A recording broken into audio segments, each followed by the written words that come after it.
get that ruling to allow remote meetings past the committee. Yeah. What do you think? I think it's worth sending them an email and saying, hey, guys. Yep. I will send that to Adam. And just make sure.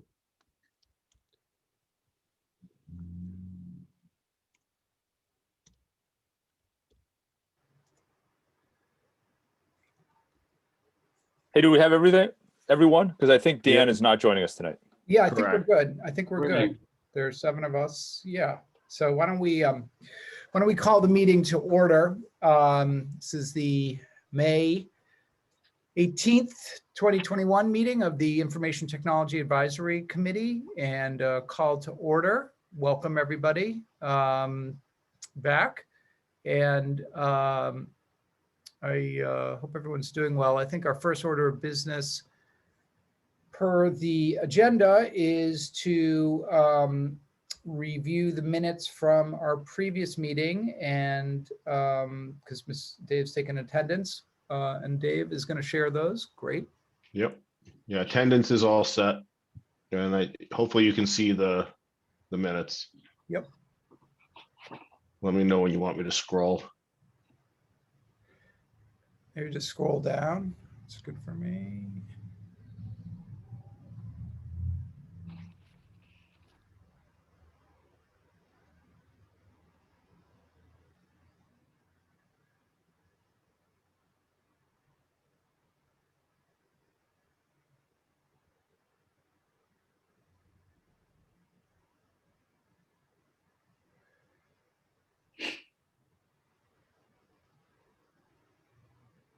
Just out of curiosity, was any vote taken by the board at that meeting?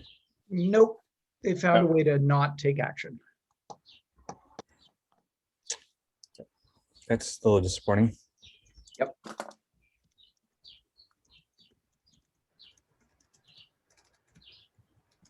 Okay.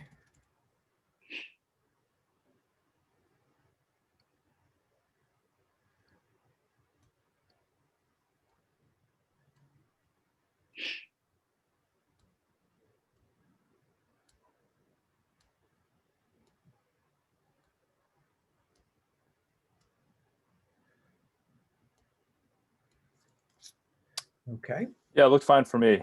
Yep. All looks good to me as well. Okay. I'm happy to move that we accept the minutes as presented. Seconded. All in favor? Aye. Hey, let's Glenn do Long, aye. let's do Jim Barrett's. Aye.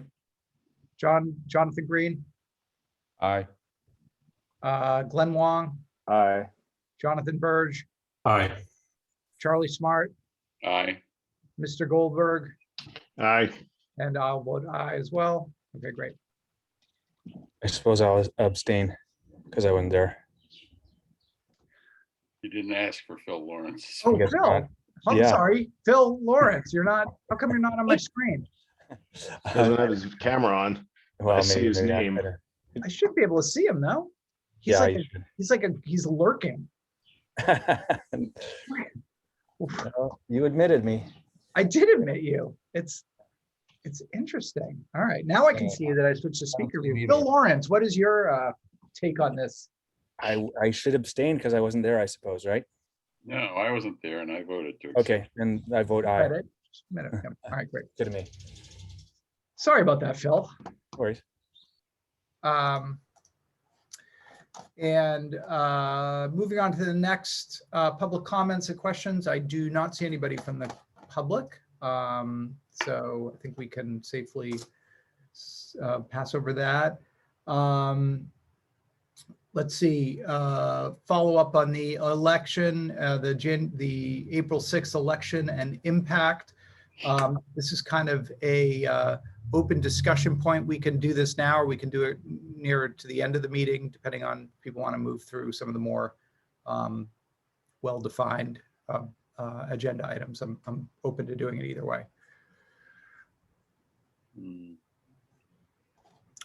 let's do it now. So I think, so obviously the override did not pass.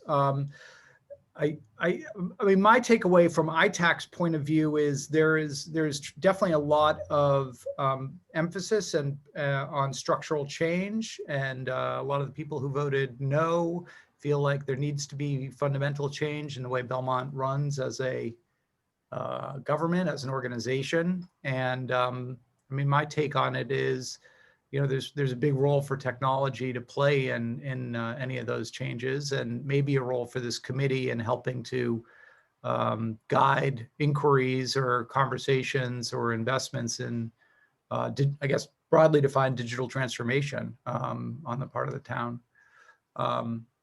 But other than that, I'm interested in what you guys think. Well, let's see, was there any discussion about why the override failed, other than, you know, sort of broad thoughts about people wanting to see a change in the way the government or the various forms of government change here? I mean, I worked on the Yes campaign, and I thought we ran a good campaign. But at the end of the day, you know, we didn't win the argument. I mean, I think that the timing was very difficult. It's never easy to ask people to increase their own taxes. That's kind of the genius of Prop 2.5, is the default answer is no. And on top of that, you had obviously a very challenging economy because of COVID. And you had, I think one of the big differences is you had tremendous anger on the part of parents of public school kids towards the public schools, towards the school committee, towards the school administration. And we had pretty good turnout for an April election. It was something like 46 or 47% turnout, which is very high for April elections, not for November, but so, and we had very good turnout, I think, of parents, because there was competitive school committee race. But many of those parents voted no. So that, I don't think I ever thought I'd see that, but we just saw it. Well, So- I think the other piece, and I don't know how much it affects the parents, but it certainly affects a whole lot of other people, is that the real estate market has, you know, has been the exact opposite of the rest of the economy. And so you have a shitload of people who are struggling with from an income perspective, and just saw their property values raised up, you know, to a huge level. So even without the override, their tax bills are up, you know, whatever it is. It looks like 25% to some people, depending on, Right. And you we know, just, and right. I'm not gonna, you know, say that that's not appropriate, given, you know, that's what the value of the homes are. But for people who who are struggling with income, suddenly to lose more cash on that from an override is just, you know, it's a non-starter for we some just had people. we had the second tranche of the 7 through 12 building debt exclusion hit tax bills. That was, you know, that happened in 2 phases, the second of which happened in January, weeks before the vote. You know, and those are big increases. You know, you can say like, well, it's a temporary increase, it'll go away in 30 years when we've paid off the 7 through 12 school. But, you know, many of these people aren't going to be around. A lot of people aren't going to be around in 30 years, you know. Yeah, so, you know, that timing, the timing with COVID, the timing with the 7 through 12 school debt exclusion, you know, hitting tax bills, the you know, general atmosphere of frustration that I think, you know, alienated a lot of parents. There were a lot of headwinds this time around. But, you know, sometimes these things are forcing functions for change. So, you know. I was struck by the fact that it wasn't even close. No, it I wasn't. mean, almost every single precinct, I believe, maybe one. Yeah, precinct 6. Yeah, I think there was voted one yes. precinct. Yeah. Yeah, when we didn't win one, it was over. One is usually where, you know, Right. progressive overrides run up the margins and try and hold on in the other precincts. So we didn't even win one, and it's like that game over. Yeah. Yep. I don't know what to say. You know, I was, obviously I spent a lot of time on Facebook and so on, kind of waging the battle for yes. And as in the national politics, I think there was a lot of vitriol there. There were a lot of rumors and stuff floating around that was not particularly well sourced and not particularly factual, but that had tremendous currency. And I think, even though people, I think budgeting, public sector budgeting is hard. I think people generally don't, it's hard to understand how the cake is baked in your local community in terms of revenues and stuff.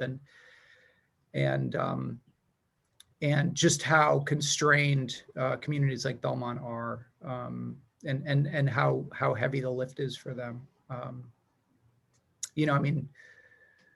Yeah. I think what we ask of local towns compared to what we asked of them 50 or 60 years ago is very, very different and much more difficult. Was there any sense that the last minute, at least rumor, if not fact, that Belmont would receive in the neighborhood of $7 or $8 million from the federal stimulus? That must have had an effect. Certainly had an effect on me. Yeah, I don't think if that had come along, we would have won. I think the cake was baked at that point, but it definitely didn't help the yes campaign to have that uncertainty floating out there. Oh, we're going to get this huge tranche of federal money. The problem with that is that, of course, they're one-time funds, and the problem with structural budget deficits is that they're structural, which means, they come back every single year. So all you're really doing with the federal money is saying, well, maybe we can just delay things a year. And then the question is, well, again, why put off till tomorrow what you can do today? Because the picture. Because you can put it off for a year. Yeah, but it looks a lot worse. And the reality is, of course, we know that cuts are already happening. So while you might avoid some of the very deep cuts, you're not avoiding cuts altogether, and you are building that cliff up so that when you run into it a year from now, when the cliff is looking more like $8 million than 4 or 6, it's just that much harder. Do we know at this point how much it's going to affect the town IT budget? Well, again, I think the number that I've heard bandied about by folks on financial task force and warrant committee is somewhere in the neighborhood of north of $6 million in the FY 2023, 2020. Well, it would be FY 2023, 2024. And maybe I think the question was about the IT budget. Yeah, well, I think what I'd say is, when you're talking about, north of $6-7 million, maybe even as high as 10 or more $million in budget gap, then the cuts absolutely hit everywhere, because you can't, so much of what we do is salary. It's that those, if you're to find $4 or $5 million in cuts in the schools and $3 million of cuts to town services, then it's almost certain that it's going to hit every department. So in the there was an email, I don't know if anybody else has seen it, I'm still on the schools mailing list. John Phelan sent out an email about sometime within the last week. The technology budget in the schools is essentially level funded. They had asked for a $35,000 increase, which was chopped, but otherwise, at least the email from John Phelan indicated technology in the schools was level from last year. Yeah. I don't know what happened in the town though. Yeah. I think this year it's not going to be too bad, because again, we've got free cash reserves from scaling back pretty radically in the fall of a year ago. And so and then having state aid come in. So we've actually got a fair amount of free cash that we can use this year. So I don't think this year is actually going to be too bad, although there will be cuts. It's more about next year. And those conversations are going to be very painful. And I think ITAC should be a part of it. I mean, if you're really talking about trying to run your town with, 70% of the budget that you're running it on now, you better be looking to technology to do that, because I can't think of another way, so. Are we talking AI for teaching? Who knows? I mean, probably not that, but I don't know. I mean, it is an interesting question on, where the opportunities are, but. So can I propose maybe an action item from this discussion, which is that we could outreach to our IT director liaisons and just ask them if they'd be able to share with us, either a statement or even some budgetary information about how they're looking forward for the next year or two in terms of, impact due to the vote, or fiscal situation, right? You don't have to refer to the vote per se, but given the fiscal realities of what the town budgets may look like over the next year, how are they planning for it, and what kind of decisions are coming up that they need to make, and are there ways that we can assist or help to provide some review of those decision points? I think that's a great idea. Right, from a town perspective, I'm sure folks have been looking at budgets. I mean, David, I haven't looked at the detail of the school budgets that the superintendent shared, but he did. What I do remember from his release was that the town, or the school at least, had been planning two different budgets for the new fiscal year, right? One was on the assumption that the yes vote passed, and the other one was on the assumption that it did not pass, right? So they've certainly got some contingency planning, and presumably those documents are public, right? Because they've probably been talked about in open committee. I don't know if the same is true of other town groups, but I assume they are, in terms of the town administration as well as the light department. Yeah, Patrice had a yes and no budget as well. Well, I guess I don't want to beat a dead horse to death on this $7 or $8 million federal stimulus contribution, but is that going to happen, and will that be available for use in fiscal 22? I guess. I don't know. Maybe that's still in play. I mean, my understanding is the Belmont absolutely will be receiving stimulus funds, and they will be, substantial. However, that not surprisingly, they're also going to have strings attached to them. I think for areas like, obviously response to COVID and offsetting lost tax receipts, which aren't a huge element of Belmont's budget, but are something. That money is there and we can use it. And obviously anything we use from that federal money frees up money to spend on other things in the budget. So even if it's earmarked, it still, makes it better for us. So yeah, but I don't know if we have an exact figure yet on what the dollar amount is. But obviously it was, stimulus package was very generous, and Massachusetts is getting a good chunk of money, so it'll help. And then, there are other things out there. Obviously the president is proposing a major, education bill as well that, could change the fundamentals of how schools are funded. I mean, it is, in some ways it's not fair that we ask local taxpayers to shoulder so much of the burden of the cost of education. So who knows? I mean, we could be entering some, New Deal era where big fundamental things change. I'm not counting on it, but it could happen. So anyway, Glenn, I think that sounds like a great idea. Maybe have them in for our next meeting to just talk this through and be, offer obviously our help and assistance as they're looking to do that. And then, I don't know the right, I mean, maybe it'd be worthwhile reaching out to the structural review committee and seeing if they want to do a joint meeting with ITAC to talk about, broadly kind of digital transformation and the role that might play in structural change in town, and what that might look like.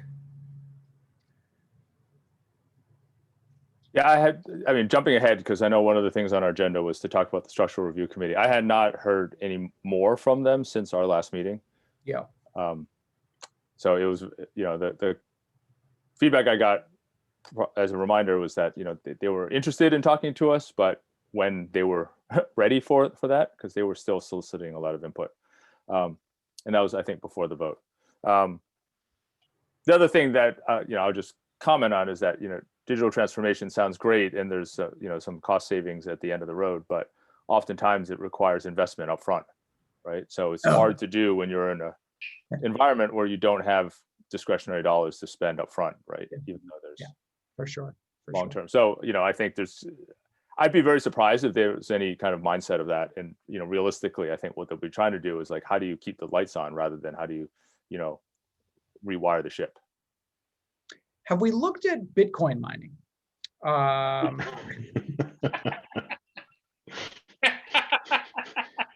Dave probably can't afford the GPUs. We do have our own power company. Yeah. So another point There's that that. the folks might be interested in is at the last town meeting, there was a vote to change the management structure of the light board. Yes. Oh, really? Which Yeah. So the passed. current light board is the director or the board of directors of the light board are the select board.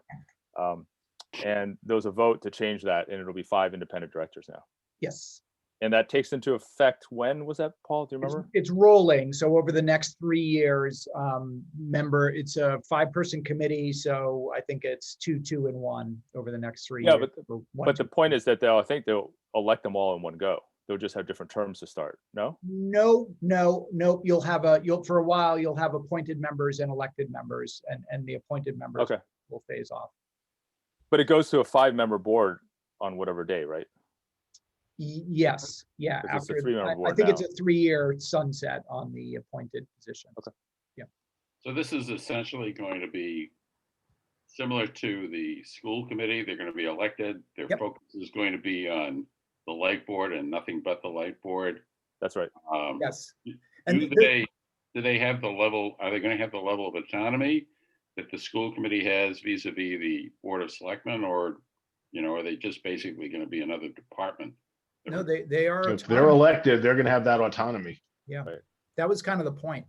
The Yeah. other point was that we had basically to compensate for the fact that the select board, this was just one part of what they did, and it wasn't really their area of expertise. We had Right. created these light advisory boards and so on that were basically duplicative. So it's also really streamlining things from a management and reporting standpoint for BMLD to just have one board of elected, executives to report to. So that was good. I was happy to see that. I think that's definitely a big step forward. Obviously, I tried to do that with the planning board a few years back and was not successful, but I was glad to see it happen with the electric light board. And I know there was a lot of work behind the scenes to set that up. So glad to see it passed. Okay, I can report out on the website renewal committee. So we had a meeting on May 6th, and what happened in that meeting was that we decided to, kind of with an eye to talking about not digital transformation, but ways in which this is the website renewal committee. So kind of one of the things that we want to do is talk not just about how to better organize the content that's on the site, but other things that the site might do that our current site doesn't do, or that doesn't do as well as it could, right? So not just how do we reorganize the deck chairs, but if we're going to redo the site, let's really get input on things that we might be able to offer via the website that we don't currently. And so one of the conversations was really to talk to the various departments in town and to solicit their input on, first of all, kind of how are you serving the public now by and large? Like, what are your interactions with the public like, and what types of requests are they around? What do you offer now via the website? Like, what information does your department offer? And what might you be able to, what if you could kind of push, if you could offer things via the website, what might those be? Are there things that we can, if not automate, then at least give to residents or citizens to sort of self-provision, from licensing, obviously, bill payment, parking ticket payment, that's all already stuff that you can do, but maybe certain types of licensure or permitting, pet licenses, finding information on, maybe lot plans and things like that currently are having to go into town hall and do. So all those types of things, just kind of throwing ideas out. But these consensus was we should talk to the people in the departments about this, get their input, and bring that back to the committee and kind of fill it into here are some more ideas for the new website. Ellen Cushman very generously agreed to be our liaison to the departments, and to be the person to go out and kind of have those conversations. First of all, she's working in town hall and knows all these people. And she's really been great on our committee as well. I put together with one other committee member a first draft list of questions to ask, which I can share with you. Actually, I'll share it with this committee. And I don't think I've heard back on that, but I think the next step is to pass that off to Ellen and have her go out and,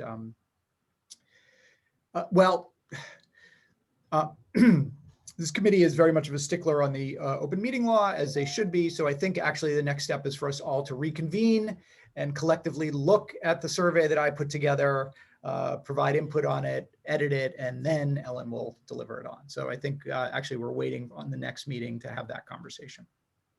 But I'll share it with this committee as well. In fact, maybe I can share it now, just for. Hold on one sec. Sorry, probably should have had this up. But the committee's going well. I think one of the challenges of the committee is scoping it. So there are conversations that kind of devolve into like, well, we should have a list of buttons on the left and a link here to this. And I'm trying to be like, that's way too granular. Like, we really need to be having kind of big conversations about like what the structure of the site is, what the site does and what we want it to do for the community. Hey, Paul, can you remind us who the chair of that committee is? Yes. Hold on one sec. The chair of the committee is, hold on one sec.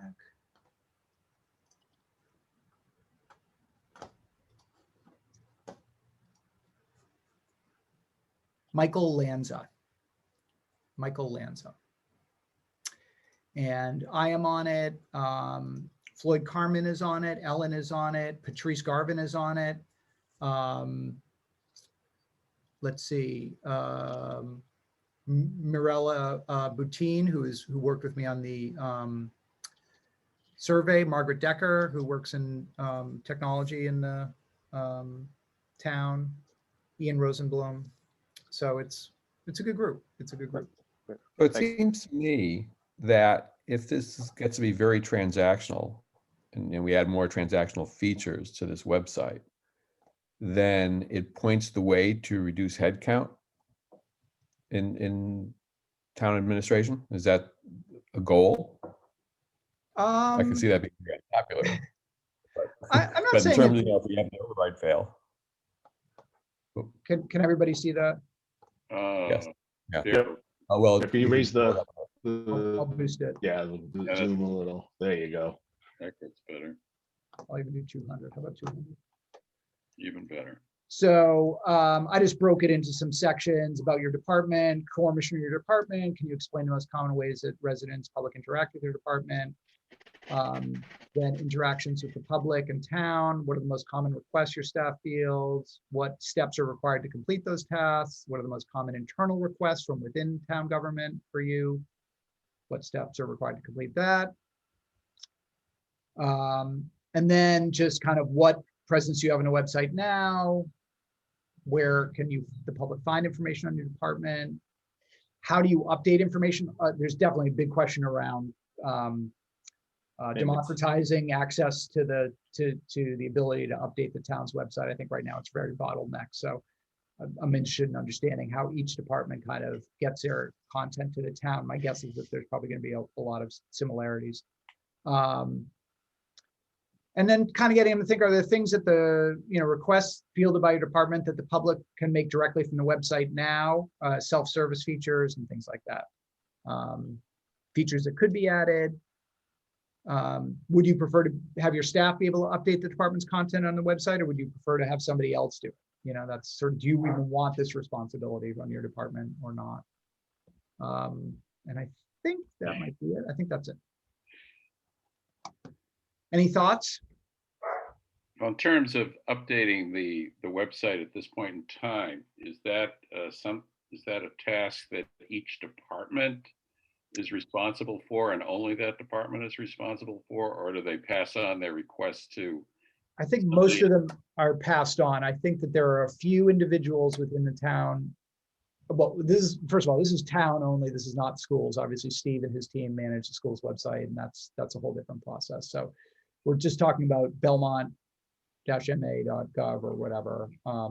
My understanding is there are a few people within the town government who are designated to do that. In Patrice's office, I think in Ellen Cushman's office, there are people who update website content. And then I think in individual departments, it really, obviously Dave's department, has access to the website.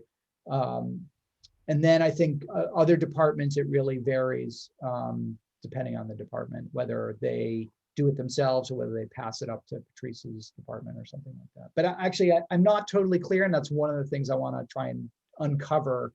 We've got 35 departments in the town, kind of get an idea, a little bit of a process map for how it works for each of them would be helpful. I think the conversation's really about platform and look and feel. I think we've kind of had that conversation, and I think the consensus is, in all likelihood, we'll probably stay. I don't know if we'll stay with the hosting company, but we definitely could. I think it's a less important question than kind of what we want the site to do. Yeah, and my take on it, Paul, would be the community wants the right content that is searchable.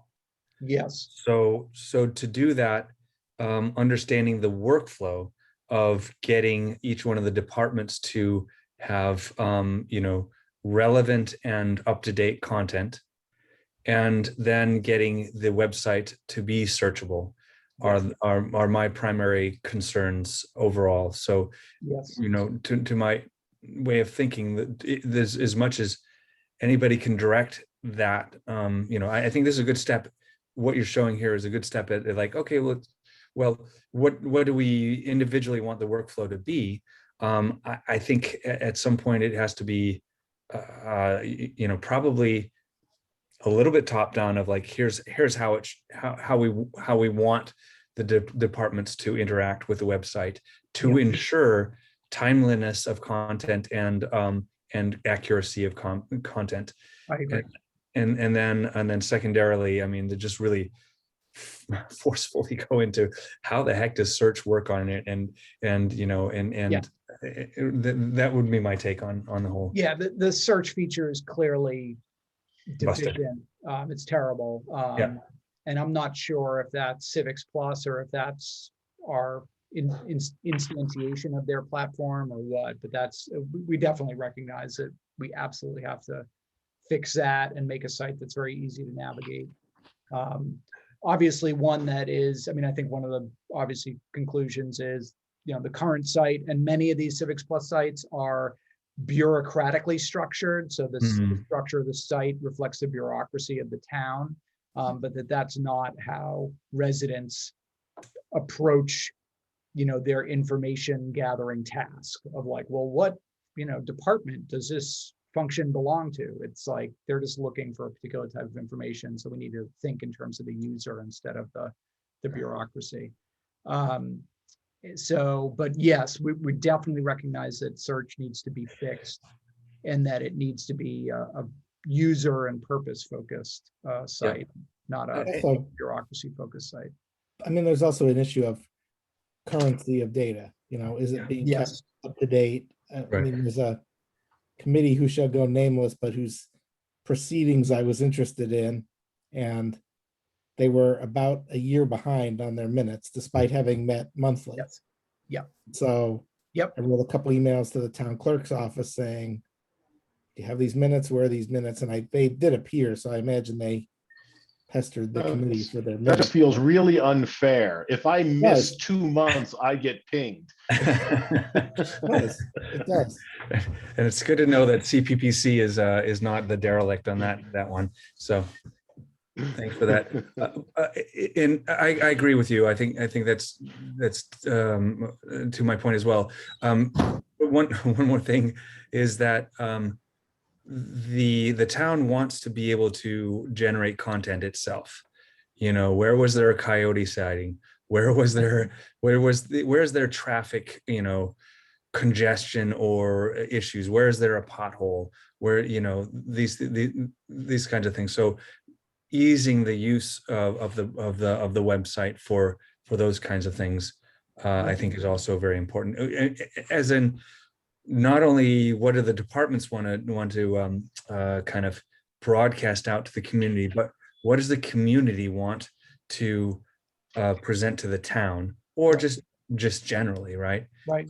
So I think the user population, sampling that and getting feedback from it is also critical, I think. Yeah, I mean, you could certainly imagine a site that delegates, you know, committees, you know, the job of posting minutes to the you know, secretary or chair of the committee itself, and that it all happens in a decentralized way. And then, you know, you could do some reporting on the back end so that Ellen, you know, you can even automate those pestering emails of like, hey, you know, your minutes haven't posted yet. You know, it's been 2 weeks. You know, get them up there. And you know, I mean, you can just imagine a lot of ways that this could really streamline what are now a bunch of very cumbersome manual processes. And then also, and I think one of the problems is there are some departments in town that are great at posting stuff and where you can go and the information that's there is very current and timely. And then there are departments that are maybe a little less public focused, where it's like tumbleweeds blowing, you know. But in theory, like all those departments probably have information that the public would benefit from on a week in, week out basis. You know, but it's just not either not easy for them, or it's just not on their radar. So and I want really timely election results on the website. And Paul, have on the committee, have analytics been made available to all you as to like what content's the most looked at and what's the least looked at? Yes, I think I shared that with you guys last time, didn't I? Yeah, I think you did. Yeah. Okay.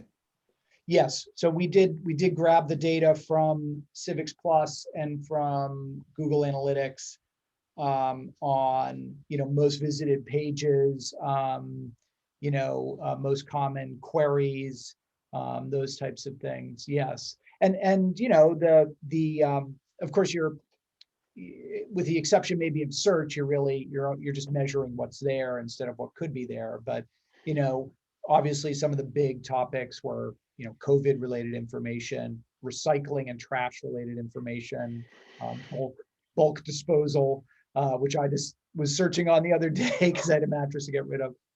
That type of very utility, you know, bill payment, parking ticket payment, the very kind of utilitarian stuff.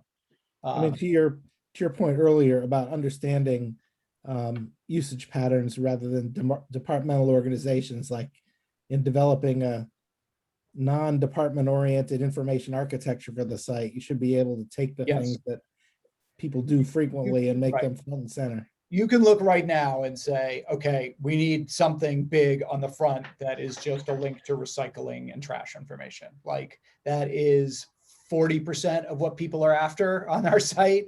And we need to make it really easy for them to get to and really clear when they look at it. And, you know, but then other things, you know, I mean, we should, I think we're going to be looking at things like chat bots and things like that to help answer questions, you know, and maybe through that really reduce the load on Ellen Cushman's office to, you know, who field a lot of these very, you know, pretty straightforward, you know, who do I contact for whatever, that, you know, we could definitely use automation to, you know, take that load off of Ellen and her staff. So there are a lot of, there could be a lot of follow-on benefits. It's definitely not going to change the fundamentals of our budget woes, but there's a lot to be done, and we are talking about it. I'm just trying to, but we need to keep it at a high level before we get into the like button here, button there conversation. So. Well, but the one thing, my biggest gripe with the website, well, not my biggest, but one of my biggest is that the control in use for the calendar and on the home screen is awful. It pops up and it doesn't go away, and I try to get around where it's popped up, and it's a nightmare. That's bad. So yeah, anyways. yeah, yep. Yeah, it's like, I don't even want to talk too much about what's there, because it's like, yeah, it's, you know, it all needs work. You know, the work is everywhere. Yeah. But at some point we will, and at some point we're going to need to answer questions like, you know, how big a job is this? Can we put out an RFP for this and start looking at some firms who might be able to come in and do some of this development work for us, to the, you know, and if so, what do we need? So, and is there budget for it? But again, conversation for a later day, not too distant, but definitely not right now. Paul, have you, you've mentioned the importance of having a well-designed utilitarian site, you know, that the citizens can use. To what degree is the website important for the town employees in doing their own jobs and communicating with each other? Have you gotten any sense of far? Will you sort of look into that? Because I think that's, you know, that's all. I think that's kind of what part of what Ellen's survey is going to be about, is sort of, how do you interact with the site? How do you use it? How does it, you know, what are you doing now in your department via the site, and what might you like to do that you can't do now? So yeah, I agree. There's a huge internal audience for this, which is the town employees themselves. And then there is a larger conversation around the, you know, the entity of Belmont and all these different siloed departments and functions that have their own websites, like the schools and BMLD. And I think the police department, I can't remember if that's a separate site. I think it is. And what we do about them, and how we kind of, you know, do we need to pull all of these under an umbrella somehow? I'm sort of surprised the town would use the public website for internal purposes. I mean, we've got Office 365. You'd think that for internal document storage or whatever, that they'd be using SharePoint or whatever. Oh yeah, I think they are. I don't think that they're, which seems like it would put things more at risk. No, but they I mean, they use the website in the sense that they're surfacing data, files, information to the public via the website. One of the big ways we do that now is via this. Okay, so you're talking about the same thing. I misunderstood the question. Yeah. I guess. No, I think he was talking about how departments within the town use the website now, either for their own jobs or just, you know, as part of their responsibilities. That one question. You know, one of the big features we've added in the last few years is the open records request site, which is a third-party service we contracted with, and which I've done a bunch of open records requests. I find it really easy to use. I think it's an excellent service, but it's a third-party service, but possibly a model for how we might do other things. So. Where it basically, there's all this workflow built in around the requests and updates and emails to the requester and so on. And it really abstracts a lot of that work from the town employees, which I think is very helpful, because there are a lot of requests that come in. I think they did like 1,500 of them last year or something like that. Like it's a substantial amount of work. So anyway, I've been blabbing long enough.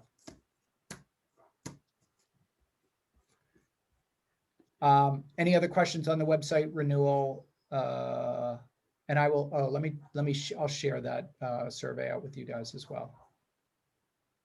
Feel free to make comments. Okay, next item up, Structural Review Committee. This is Mr. Wong. Yeah, I already mentioned there was no updates this cycle. I haven't really been in touch with them since they acknowledged receipt of my interest in what they're doing and offer to help. And they said they just reach out to me when they got to a point that it seemed appropriate for us to be involved. Hey, Glenn, I think I may have listened to the same session you did about the structural committee. It was basically a call-in where people were able to, indicate their needs and their interests. But that seemed to be run by a couple of people. Is this committee just a couple of people, or is it like us? They've got 8 or 9 members at this point in time. And yeah, there are several people in the committee. I reached out to 2 of them. I'm trying to remember how it was comprised, but there's like a handful, like 3 or 4 who are sort of just resident members, and then there's a number that are appointed that represent different constituencies across the committee landscape, so to speak. So folks with background on the warrant committee and Vision 21 committee and school committee, et cetera. So I don't remember, I don't have it in front of me right now, but it was a diverse group. It wasn't small, sort of that sweet spot of like between 6 and 9 people, I think, if I recall correctly. I'd reached out to 2 people, Aaron Pinkolingus, who I know, he's the appointee from the Vision 21 committee. And then Joe Bernard, I believe, and he is a resident appointee, and he was someone who spoke to me, or spoke to a group that I was part of, which was a precinct meeting. You can find it on the website. I just put the link there because I looked at the website before to get the website roster. Yep. Thank you. Okay, so 11 people. Yep. Okay. Yeah, there's someone from school committee. There are 2 from warrant, 1 from energy, 1 from Vision 21. Mark Polillo from the select board, and then it looks like 5 resident appointees. So this is a committee not like ours that doesn't have a specific time to its existence. No, I think it does. Does it? In other words, Yeah, my recollection is that they do. The final report of this committee is due in December of 2021. And they were chartered, I want to say, Q3 last year. And if you read their charter, which is on their website, or on our website, the town's website, I'm looking at the page right now, is from a link off of what David had just posted in chat. They have a length of term of 18 months. Okay.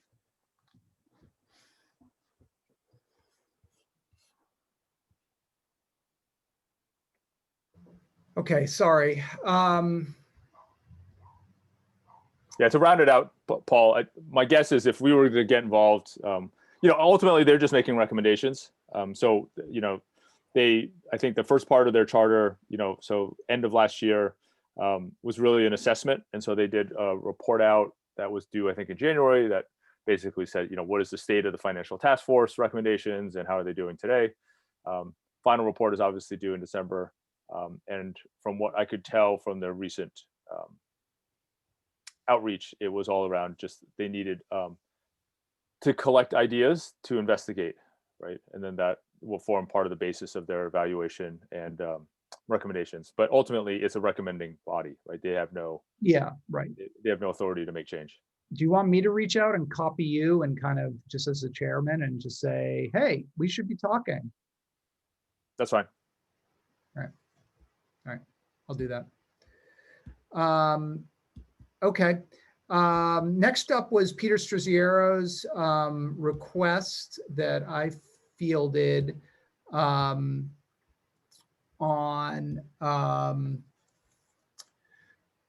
info sessions for the public. This is pretty similar, I think, to things we've done in the past, things that you've organized, Glenn, things that I've done, specifically around online safety, online security, cybersecurity. And he would really love to offer the Belmont Public Library as a forum for those, really pretty much giving us a space to present, and then also using the library's network to get information out to the public that these are taking place and get people to show up to them. Obviously, these days we'd be streaming it and doing it virtually and having the video available as well afterwards. So wanted to throw that out to the committee and see if there is appetite to schedule some of those and work with Peter on that. Again, I don't think he has any particular agenda in mind. I think he just would love to offer it to the public.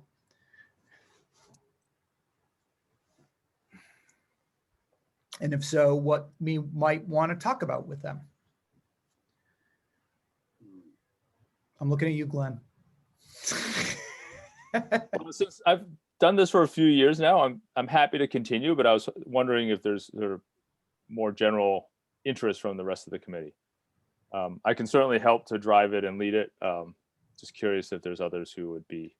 I would be happy to do a presentation on, any topic we choose.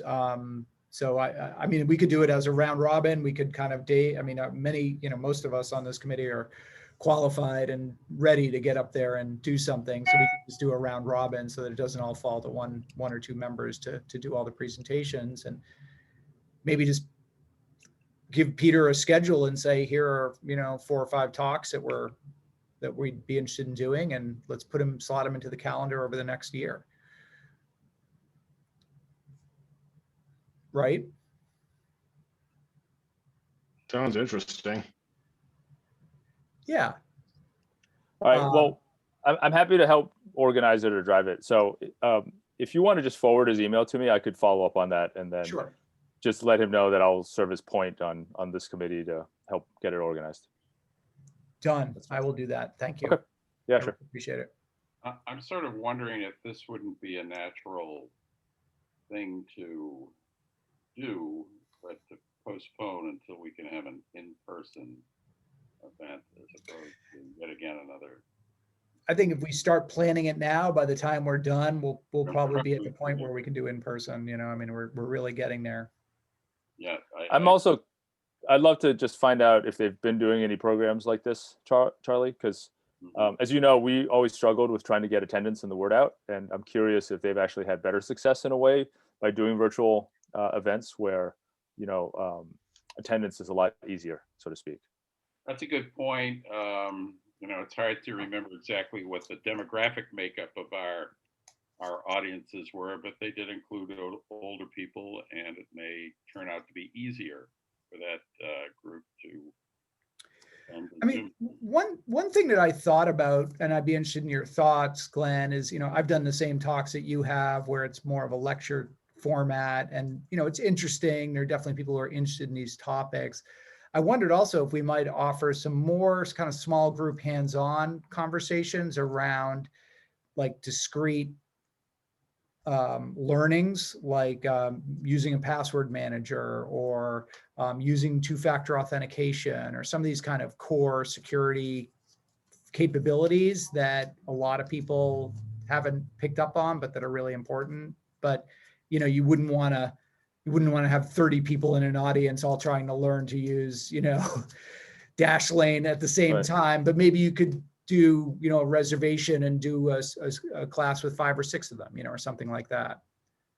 And then record it and have that as a resource, Yeah, it's a good idea. I worry a little bit about, like you said, something like that is best done with small groups. And then it's like, how many small groups can you actually manage? And then how many topics could you actually, so it suddenly ends up being a big course, which feels a little bit past the remit of what this group could or would want to do. I mean, I think it's a useful kind of community service. I just don't know if this group is the group to do it. Well, if not us, who? I know, but like I'm looking around, like I'm willing to do part of it, but like I can't, like I'm bandwidth limited, right? In terms of just time. No, I am as well. For sure.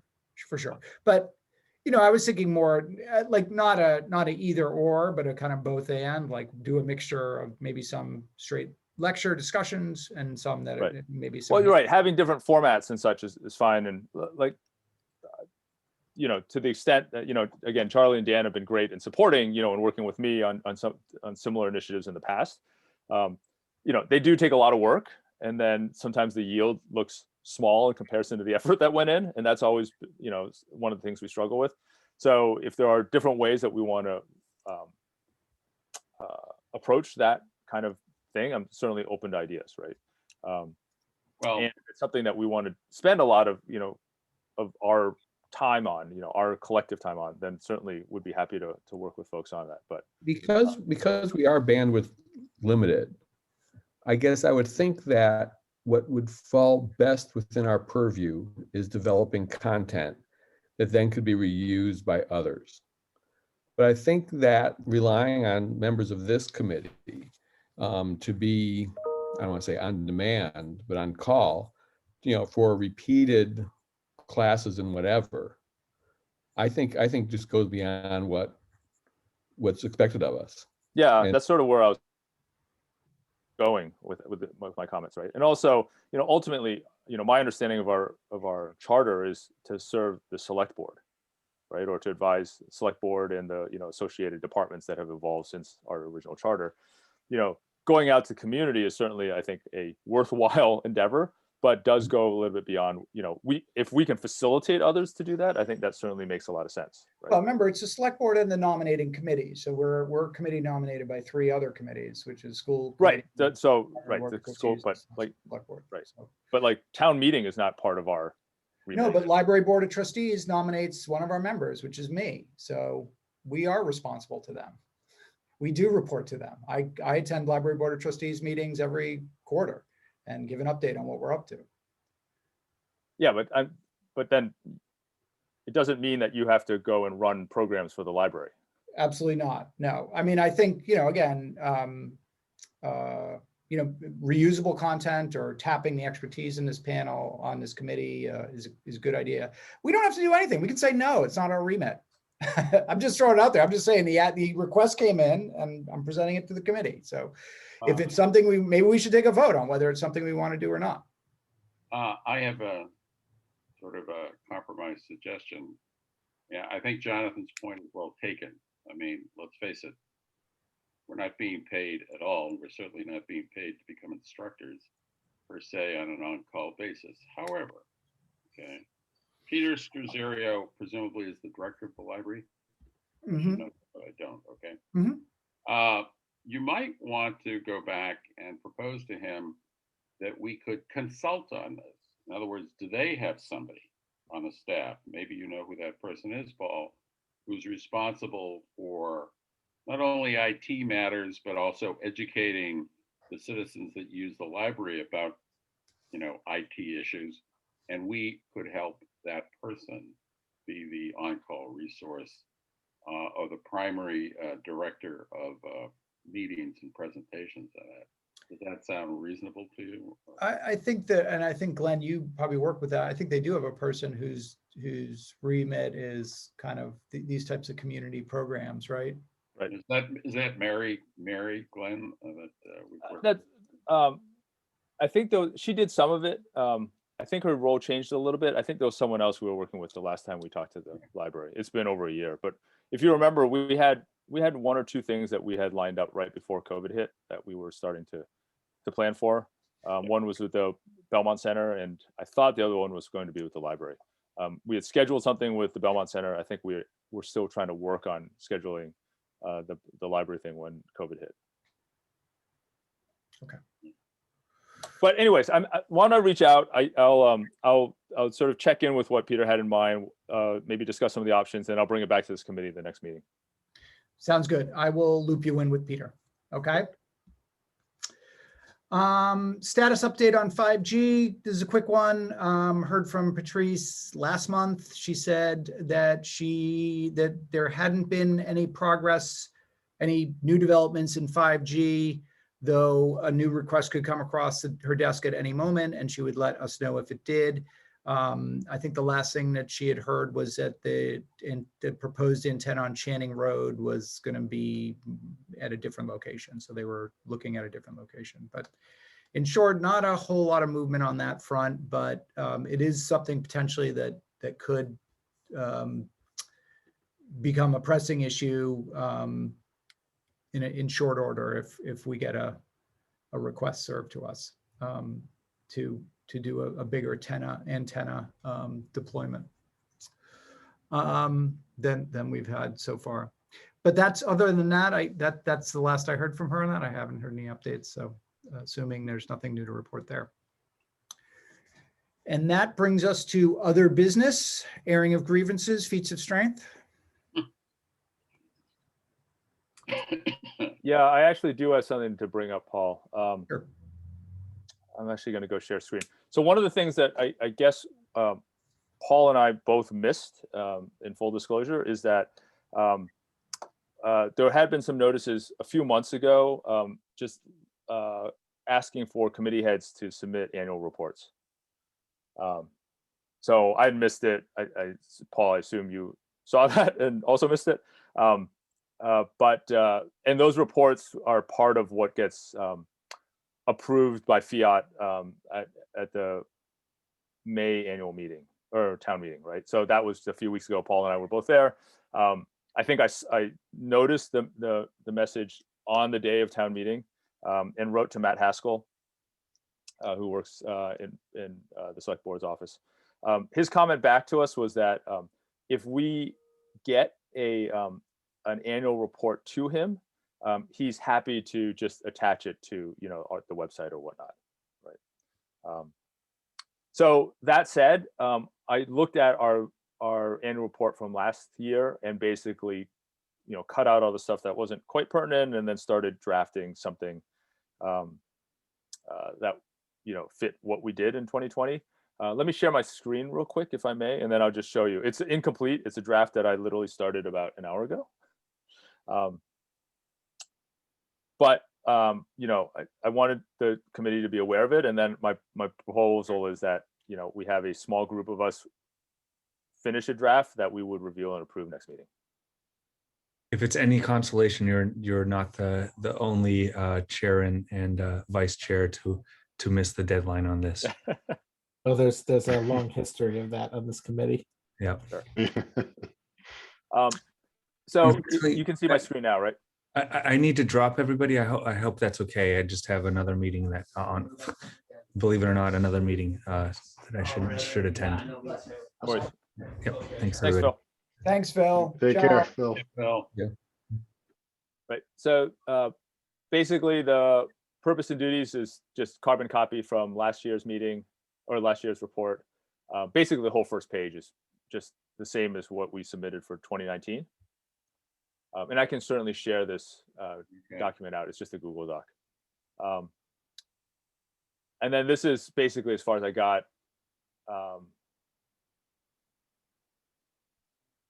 We had actually included this as a paragraph before, up to about here. And then we basically ended it by saying ITAC is preparing a confidential report for the select board with recommendations, right? So I just changed that to past tense, like we've prepared the report. I think, and again, this is the part I was hoping Paul could fill in, but it's, my understanding is that we gave them a heads up. This is where my memory is just foggy. I think we let them know that the report's available, but we actually haven't physically handed it to them because we wanted to do that in an executive session. Is that correct? No, I shared a link to them. Oh, okay, great. To the report. And that was hold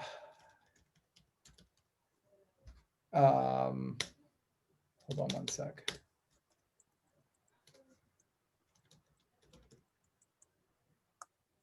That was on November 30th of 2020. No, sorry. No, that was on November 24th of 2020.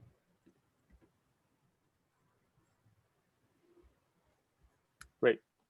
And then we also asked to do an executive session review, right? Which has not been scheduled.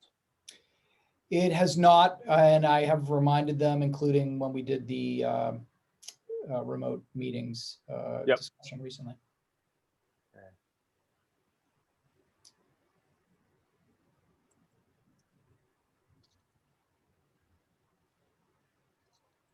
Crescent and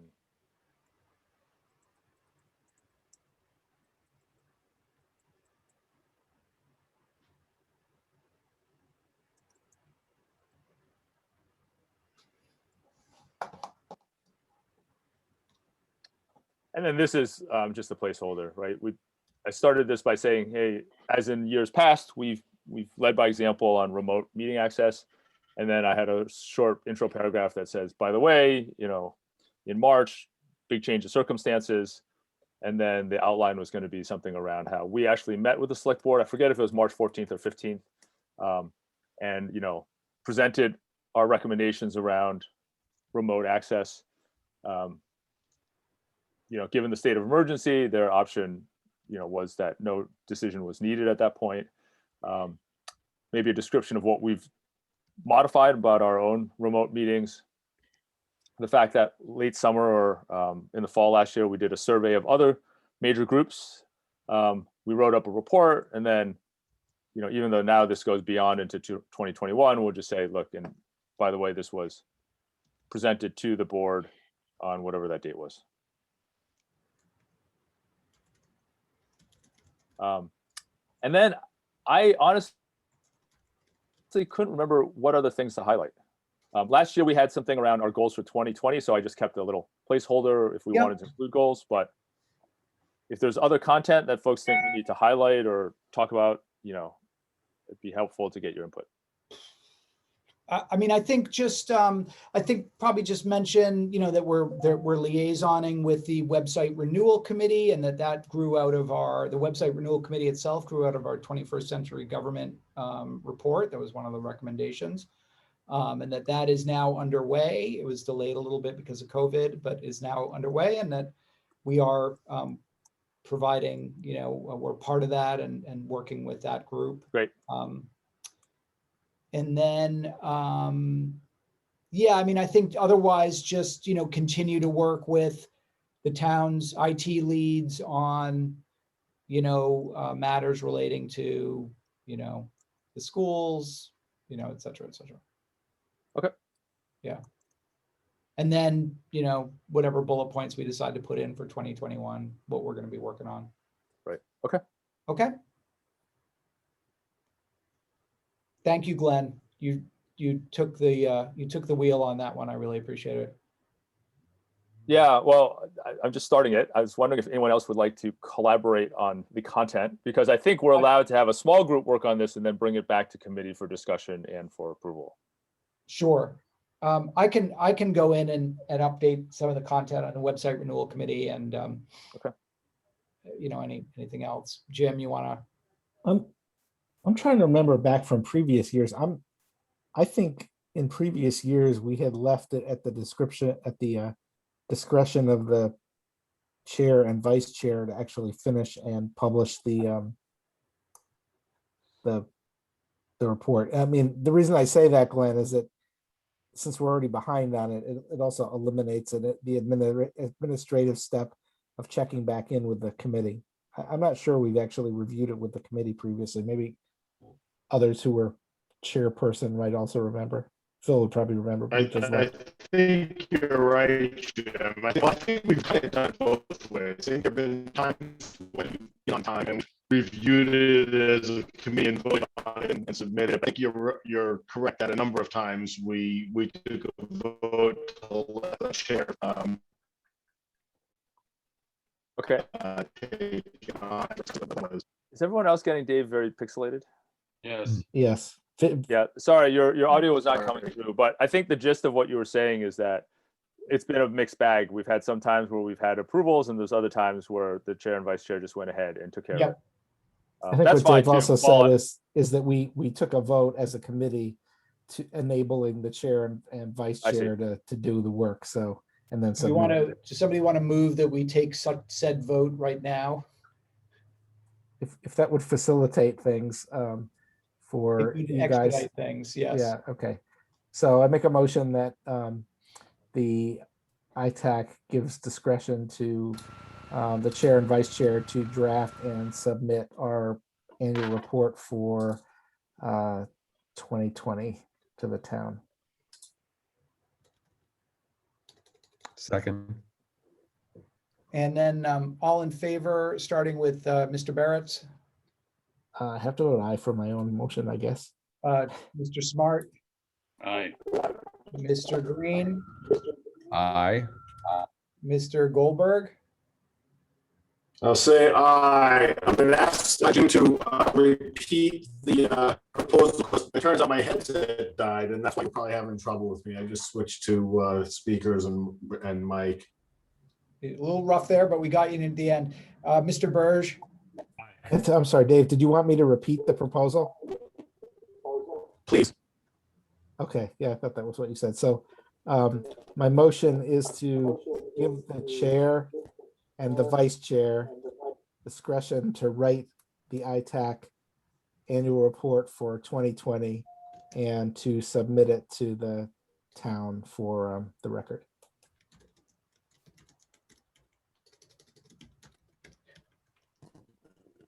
Dave, Got it. Thank you. You're welcome, Max Headroom. and and do you approve, Dave?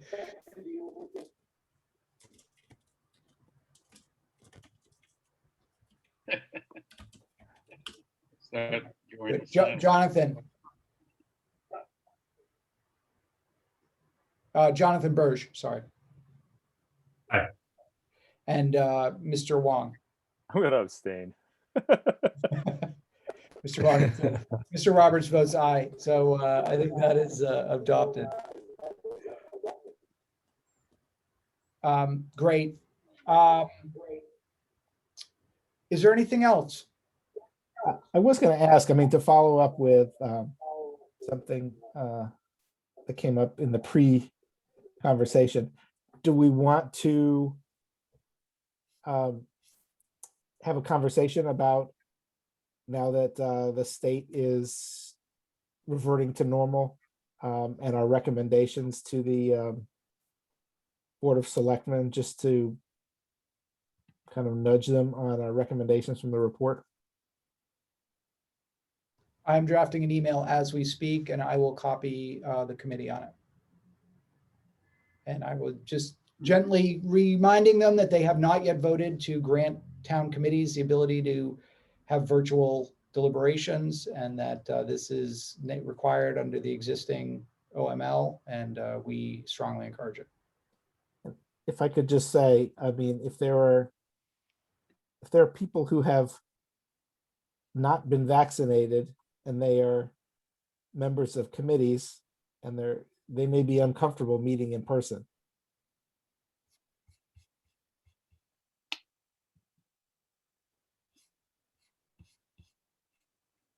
Well, then I guess they don't have to be part of the, I believe there's a requirement for a physical quorum, right?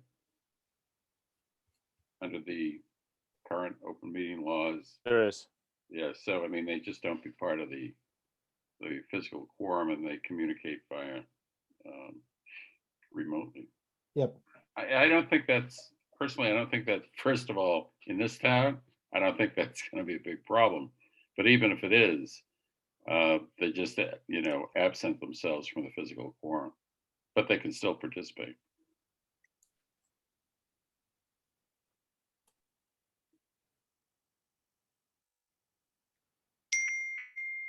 Yeah, I agree with everything that was said.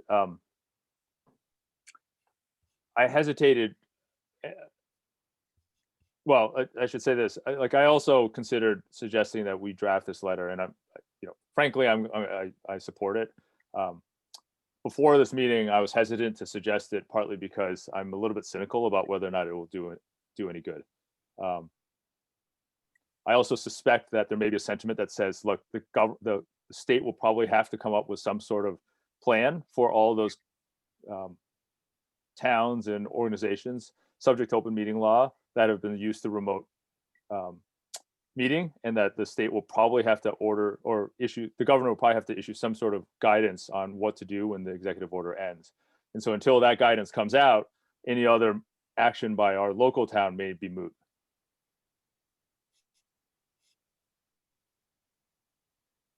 Well, without an emergency declaration, you can't override OML, right? I understand that, but I think the government or the state government understands that too. So, suddenly you're going to have a lot of local municipalities who, aren't going to be exactly sure if they're willing to go 100% back to the old way. So there's probably going to be some sort of bridge that they'll need to offer. And that's my guess of what the government, the state would have to do, right? Just to ease the transition. It's like, Yeah. Right. But it would have to be the legislature, which might take a while, right? He could do something by executive order, presumably, right? Because that's how we got rid of the need for OML, remote requirements to begin with. But I thought declaring the emergency is what gave him the ability to do that he can't just decide willy-nilly to override laws by executive order. Yeah, that I don't know exactly how it works. I mean, his executive order was dependent on the emergency order. I don't know if he can do it without the emergency order, right? Because he basically said, I'm making this a rule that is in effect while the state of emergency in existence. I don't know if he could do it without that being true, right? Yep, I think those are both good points, both yours, Glenn, and yours, Jonathan. Aren't we really just suggesting that they vote to enable what you might call a Plan B? In other words, Yeah, they haven't been so keen on that, period. Sorry, and we're being recorded and I'm being cynical, so I should probably stop. But I mean, we're just basically asking them to approve what's a law that allows the meetings moving forward to be partially remote, but with the proviso, that you have to have a physical quorum and a few other things. And if the governor chooses to override that, so be it. I guess I don't see how you may be necessarily entering into some sort of conflict or confusing the Board of Selectmen on this. I mean, you're just saying, hey, politely, don't you want to do this in case the emergency declaration expires? So. Well, we know it will, right, on June 15th. Okay, even more so, even another good reason. I mean, Well, I think Paul raising it as an email is a good next step, right? Sure. We have a definite date. We know it's coming up. Yeah. It's not tomorrow, but it's far enough in the future that they could do something about it if they wish. I agree. I mean, I think reaching out to them in some capacity, which and you've just named that capacity, and reminding them. I mean, this isn't the only thing on their mind. That you got to do this if you want to at least retain some ability to meet remotely. Yeah, well, so I share Glenn's cynicism, but I think it's probably worth, if we send them an email, trying to correct a pretty clear misperception that I think at least some of them had, which is that this doesn't let us meet virtually as a total group. It just means that some of us could contribute virtually if we have exigent circumstances. We still have to have a quorum live. Right. And I don't think they understand. It seems like at least some people in the community didn't totally get that. It's actually not a big ask in my mind. It's not forcing anybody to do anything. Right.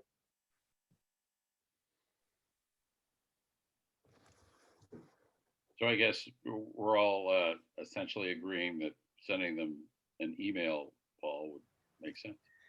It seems like obviously the select board now has a different membership than it did when we last presented to them. And I don't know exactly, what the feelings of the new select board member are, but certainly there seemed to be a quorum, at least in our last, certainly seemed to be a majority in our last meeting for doing it. And then, I don't know, for some reason they just opted not to. And so, I don't know what to say. I mean, I think it's a sort of, I honestly, I think it's kind of just the squeaky wheel gets the oil approach. And if we keep nudging them about it, eventually they will make the decision to vote, if for no other reason than to just get me and this committee off their back. Well, sorry, maybe I don't remember fully, but did they not also direct Patrice to work with Dave to figure out what would be entailed? I mean, I know that's not voting, but that might give you a point to make in the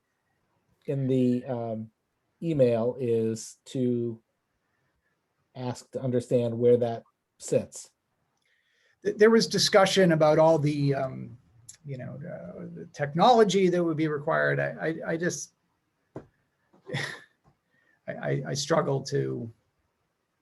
Well, if they're throwing up struggle to roadblocks, understand what the conflict is here. I think my point keep is, it if nice they're and throwing simple. up if they're throwing up roadblocks, I mean, maybe a call to Patrice would be a way to not introduce that into the email and confuse things, but to find out what she has to say. I just think that if they're using that At some as a level, it's not reason- our job to do the selectmen's job. So like they are the executive board, their job is to execute and make decisions. And like, you know, our job is to do what we've done, which is to give them reliable information, to do the research, to bring back to them our recommendations. All we're doing now is saying, we made a recommendation that you should allow remote deliberation in Belmont committees, even outside of the executive order. And we really think you should do it. And it's their, if they have questions or that they need answered, then it is kind of up to them to get those questions answered, not for us to kind of lead them to the water once again and say, do you have any questions that need to be, I mean, you know, it's like at a certain point, it's. Sometimes people need to be led to the water. Yeah. But Well, I think I think they need to be reminded that they have this decision to make. I think that's what's I probably think wrong. I think that's a good point. right, Yeah. which is what I'm gonna do. Yeah, just, you haven't met, just remind you, you know, because maybe they forgot, like, oh, I thought we voted. Didn't we vote on that last time? Right. Just kind of remember, like, you didn't vote. It needs to Right. be voted on. Yeah. And I think mentioning that, you know, state of emergency ends on June 15th. Yeah. You know, hence. That actually came up at the select board meeting last night, so they're well aware of it. Oh, okay. What was I gonna say? So the fact that they were so concerned about the technology, I think, betrays the fact that they may be misunderstanding the scope of what the you know, their authorization would lead to. And I do think that you know, the A in our title probably does mean there's supposed to be a little bit of leading to water that we do. Yeah. Well, I Well, will I offer would our interpret- services to them.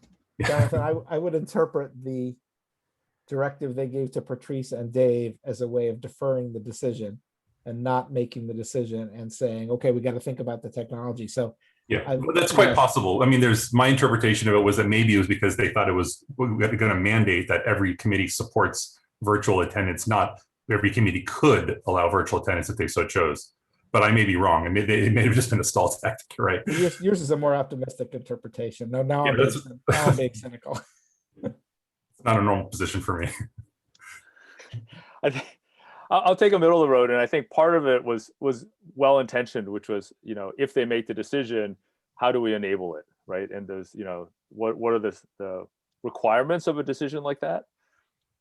I still think you need to make the decision first, you know. And I think you know, I take Jonathan's point is that there may have been a little bit of confusion in terms of how much was needed and how that decision is actually fairly straightforward and is itself enables other things to happen. So a gentle reminder, I think, is very appropriate. It's certainly, you know, if they need more information that this group can provide, then certainly that's within our remit as well. So as an advisory group, we can certainly help them if they're willing to have that conversation. So. Sounds good. Thank you, Paul. No problem. Are there any other questions or business that people wanted to discuss? Okay, with that, somebody want to move to adjourn? Oh, let's schedule our next meeting. Yep.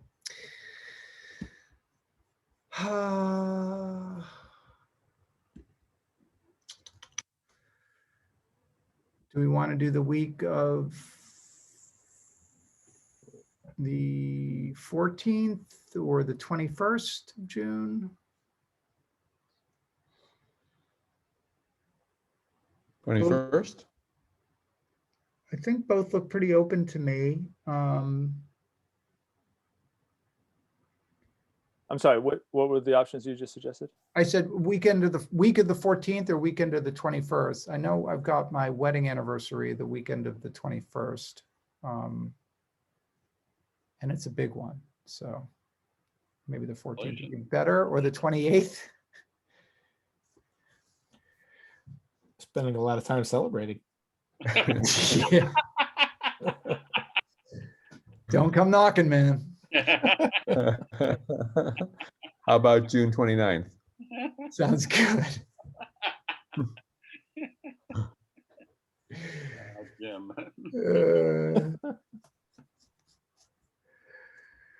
Um, 7:30 on June 29th. That's a Tuesday. Does that work for everybody? Yeah. That's good. All right. Actually, not sure. I know I proposed it, but I realize, I could do the 30th or the 28th. Either one works as well. yeah, I'm not sure about that week, but yeah, if I can't, I can't, but Okay. let me pencil it. Okay. Make a motion to adjourn. Second. Okay. All in favor? Aye. Aye. All right. Thanks, guys. Great Thank you. meeting. Good night. Good night, everybody. I'll everyone. copy you all in the email. Have a good month. Thanks, Paul. Bye. See you guys.